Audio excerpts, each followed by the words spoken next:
கொடூரமான ஒரு விஷயத்தை தான் தோழரே நம்ம பார்க்க போறோம். நான் எப்படினாலும் தேடி கண்டுபிடிச்சாலும் ஒன்று துண்டு துண்டா அறுத்து உன் கண்ணை புடுங்கி நீ எவ்வளவு நரக வேதனையில சாகணுமோ அவ்வளவு நரக வேதனையில உன்னை சாகடிப்பண்டா. திண்டுக்கல்ல ஆணவ கொலை நடந்திருக்கு.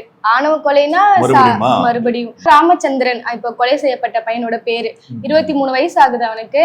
5 மாசம் முன்னாடி ஒரு பொண்ணை லவ் பண்ணி கல்யாணம் பண்ணிருக்கான். இப்ப என்ன ஆச்சுன்னா அந்த பையனை வந்து கொடூரமா கொலை பண்ணிருக்காங்க பொண்ணோட அப்பா. ஒரு 5 மாசம் கழிச்சு வந்து வெட்டுறான்னா அப்ப அவனுக்குள்ள எவ்வளவு சாதி வெறி வன்மம் இருக்கு மட்டும் பாருங்க. தான் சின்ன வயசுல ஒரு பிறந்த குழந்தை பார்த்து வந்து வளர்த்திருப்பான். அது எவ்வளவு அழகா பார்த்திருப்பான், ரசித்திருப்பான். அந்த குழந்தை வாழ்ந்தா போட்டு அப்படின்னு ஒரு மனசு இல்லை பாரு. காரணம் வந்து அதை விட எனக்கு மானம் போச்சு, கௌரவம் போச்சு. மானம் எங்கத்தோட இருக்கு, எங்க இருக்கு கௌரவம்? கண்ணுக்கு தெரியாத ஒண்ணு. பொண்ணு வந்து கேட்கறா, அப்பா எனக்கு இந்த பையனை பிடிச்சிருக்கு, மேரேஜ் பண்றேன்னா பண்ணி வைக்காம தப்பு இல்லை. ஓடி போக வேண்டிய அவசியமே இருக்காது.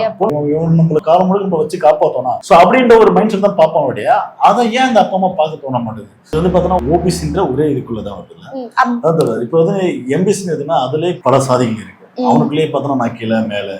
எஸ்சி எஸ்டி எடுத்துன்னா அதுக்குள்ள பல சாதி இருக்கு. அவனுக்குள்ளேயே பார்த்தோன்னா நானும் கீழே மேல அப்படின்னு பார்த்தோன்னா எல்லா சாதிகளும் பார்த்தோன்னா இந்த ஏற்றத்தாழ்வு மனையில தான் வந்து வாழ்றாங்க.